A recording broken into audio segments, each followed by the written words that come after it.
بسم اللہ الرحمن الرحیم. ہر روزہ سال بھر کے روزوں کے برابر.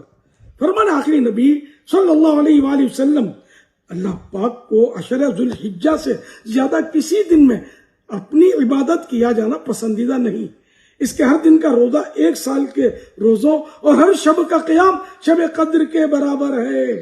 سبحان اللہ، ماشاءاللہ. الحمدللہ رب العالمین والصلاة والسلام علی خاتم النبیین یا رب المصطفیٰ جل جلالہ وصلی اللہ تعالی علیہ وآلہ وسلم.